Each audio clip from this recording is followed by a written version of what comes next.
মুনকে জবাব দিতেই হবে। এত কিছু ঘটে যাওয়ার পরেও সে দর্শক হয়ে থাকতে পারলো কিভাবে? এত বড় একটা অন্যায় সে মুখ বুঝে সহ্য করলো কিভাবে? আমি মুনদের বাড়ি গিয়ে মুনকে প্রশ্ন করব। মূল লেকে অশান্তিটা করিসলে হচ্ছে বাবু। তুমি এখানে মাত্র উপলক্ষ, বাহা, আর কিছু নয়। এত বছর পরে যদি কাউকে আমি না চিনে থাকি তাহলে তাকে আমি পুরোটা চিনতে চাই, তবে অন্যের চোখে নয়, নিজের চোখে, নিজের মন দিয়ে। আমি মুনের কাছে প্রশ্ন করব, তোমার সম্পর্কে সবকিছু জানার পরেও কেন সে মুখে কুলুপ পেটে থাকলো? মুনকে জবাব দিতে হবে। মুখে কুলুপ তো আটে লাই। তাহলে এই তো তখন তুমি বললে সে বলেছে যে পড়ালেখা ছাড়া অন্য কিছুতে মনটা দিলে যেটা হবার সেটাই হয়েছে মোর। এই কথা বলেছে মন? থাকে না হচ্ছে বাবু, কাল থেকে তো মুখে মিলা পরীক্ষাগুলো নো কলেজটাতে বসেই দিতে তো হবে ক্লয়। বাহা, যদি মুন তোমার সম্পর্কে সমস্ত অ্যাসেসমেন্ট হারিয়ে ফেলে তাহলে তোমার স্বামী হিসাবে আমার কর্তব্য সেই ভুল দূর করা।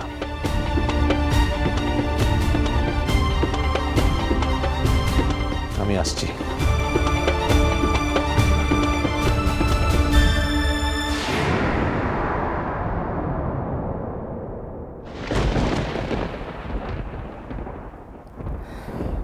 আবার কি অশান্তি হয় কি জানি বাবা।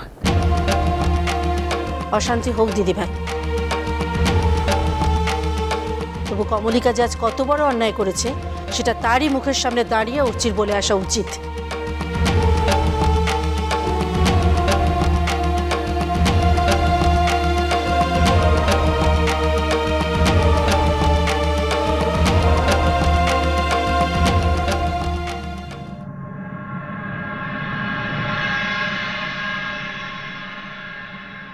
আরে এসো এসো এসো এসো। তুমি এসছো, খুব ভালো হয়েছে। এই দেখো অনু, এই ধ্রুব এসে গেছে। তুমি এক কাজ করো, ওর আংটির মাপটা এক্ষুনি নিয়ে নাও তো, আর দেরি করা যাবে না, বুঝলে? দেখো ধ্রুব, রোজ তোমাকে একবার করে বলি, তুমি আজ না কাল পরশু করে বাহানা দিচ্ছ। আচ্ছা, এরপর তুমি বাড়ি চলে গেলে আমরা কি করে তোমার আংটির মাপ পাবো? বিয়ের দিনে কি আমরা ছেলেকে আংটি পরাবো না? আন্টি আমি বলছি, দেখুন আমি আংটি টাংটি পরি না, মানে তাই বলছিলাম যে কোনো কথা শুনবো না। তুমি পড়ো কি পড়ো না দেখতেও যাব না। আমরা দিতে চাই, আমাদের দিতে ভালো লাগবে, তাই আমরা দেব।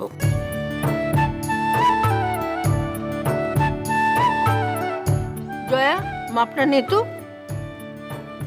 তোমার হাতের এই আংটিটা খুলে দাও, কালই ফেরত পেয়ে যাবে। ও আজ ওই কার্ড দেবার কথা, বুঝলে? আমি যাচ্ছি ওটা আনতে, তুমি একটু থাকলে দেখে যেতে পারবে। শিল্পীর মেয়ের বিয়ের কার্ড, সে তো 8-10টা কার্ডের থেকে আলাদা হবেই। চোখ বন্ধ করে বলে দেওয়া যায়, দেখতে হয় না। না হয়েছে কি, আসলে আমি আজকে থাকতে পারবো না, কারণ মা বারবার তাড়া দিচ্ছে আমাকে। তার পুত্রবধূ বেনারসি কেনা হয়নি এখনো। আজকে আমি না গেলে মা আমার গর্দানটা নিয়ে নেবে। আর ওদিকে দেখো মন, কলেজ থেকে এসে নিচে ঘুমোচ্ছে। মনে হয় কলেজে খুব ধকল গেছে, আজ পরীক্ষার গার্ড ছিল তো। জয়া, বলছিলাম কি ওরা যখন বেরোবে তাহলে মনকে তুলে দাও না, রেডি হোক। হ্যাঁ ডাকছি বৌদি। পিকলু এসেছে, আগে চাটা খাক, আমাদের সঙ্গে একটু গল্প টল্প করুক, তারপর ডাকছি। এই যে কথায় কথায় ভুলে যাব, দাও আংটিটা দাও। দিতেই হবে মানেটা কি দিতেই হবে মানে? দাও, এক্ষুনি দাও। জানো ধ্রুব, তোমাকে এই আংটিটা কে দিচ্ছে? হ্যাঁ, আমার মা দিচ্ছে।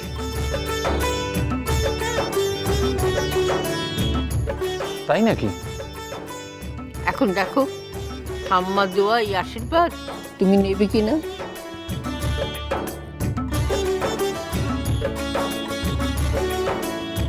আমার তো আর তেমন সামর্থ্য নেই। আমার সামর্থ্যের মধ্যে যেটুকু কুলোবে সেটুকুই দেব। এসব কি বলছেন ঠাম্মা? আপনি আমাকে যা দেবেন সেটাই আমার কাছে মহার্ঘ, মাথা পেতে নেব আমি।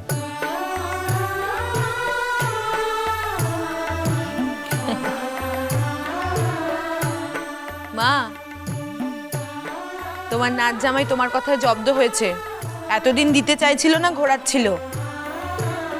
তোমার একটা কথাতেই কিন্তু আংটি খুলে আমার হাতে। হ্যাঁ, সে তো সব কিছু বুঝলাম, কিন্তু আমাদের বউ ভাতের দিন আপনি আমাদের বাড়িতে আসছেন না? ব্যাস, এবার মা জব্দ। জানো ধ্রুব, মা কি বলেছেন আমাদের, যে এই বয়সে এত ধকল মা নিতে পারবেন না, তাই মা যাবেন না, আমরাই যাতে যাই। ঠাম্মা, আপনি এই কথা বলেছেন? হ্যাঁ, তোমরা যখন জোর খুলতে আসবে দাদু ভাই, তখন আমি প্রাণ ভরে দেখব, চোখ ভরে দেখব। ওইসব কোনো কথা আমি শুনতে চাই না।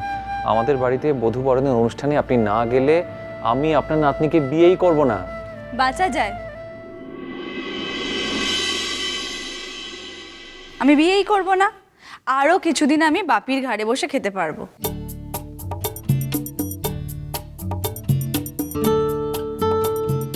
আর এক মিনিট, এখন যে খুব বিয়ে করব না বলা হচ্ছে, বিয়ের জন্য প্রথমে খেপেছিলটা কে শুনি?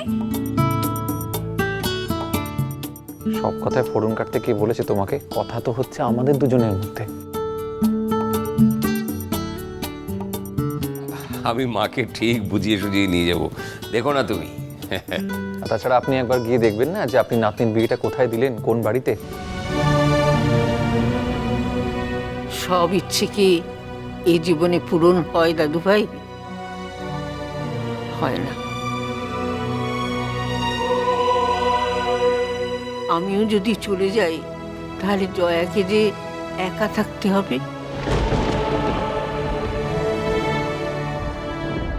একা থাকতে কি ওর ভালো লাগবে?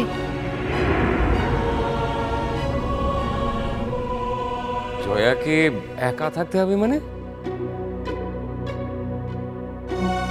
ওমা, তুমি যাও না, আমি একা থাকলে তোমার কি আছে?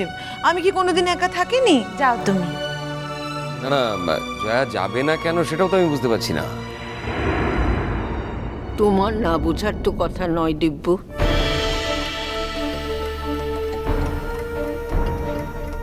জয়া ওখানে যাবে না কেন তুমি জানো না? না না, পিসিমণি যাবে। না মুনিয়া, এই ব্যাপারে আমাকে জোর করে কোনো লাভ নেই। এটা আমাদের জোরের প্রশ্ন নয়, আপনার জোরের প্রশ্ন। আপনি আপনার ভাইজির শ্বশুর বাড়িতে লাখবার যেতে পারেন, যেমন পূর্ণ অধিকারে যেতে পারেন আপনার নিজের শ্বশুর বাড়িতে নিজের মেয়ের কাছে। না পিকলু, না নয় হ্যাঁ। আপনি এতদিন অন্য কারোর জীবনে অধিকার প্রয়োগ করেননি বলে যে করবেন না, সেটা কিন্তু নয় নতুন কাকি। আর দেখো, তোমাকে তো একবার না একবার দোদুলের মুখোমুখি হতে হবে, হওয়া উচিত। আর কে কি বলছে না বলছে সেগুলো না শুনে, মানে এইভাবে ভায়া মিডিয়া না করে ও কি বলছে সেটা ওর মুখ থেকে একবার শোনো না। মা হয়ে মেয়ের প্রত্যাখ্যান মেনে নেওয়া কি সহজ মুনিয়া? 10টা মাস পেটে তো ধরেছিলাম, এই কথা তো সত্যি।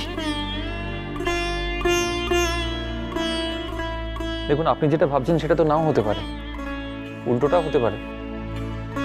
একটা অনুষ্ঠান বাড়িতে ওই রিস্ক নিয়ে আমি যাব না। আমি তোমরা মাফ করো মুনিয়া। যা, এখন এসব কথার কোনো দরকার নেই। তোর মাথা হেঁট হয় এরকম কিছু হলে তোর দাদা কি সেটা সহ্য করতে পারবে? আমি তো আছি, আমি থাকবো। ছেড়ে দে না আমার ওপরে বোন।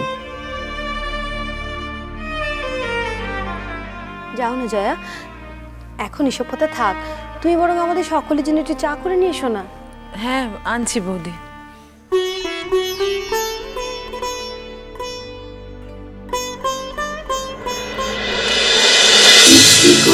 মিষ্টি কুটু মিষ্টি কুটুম।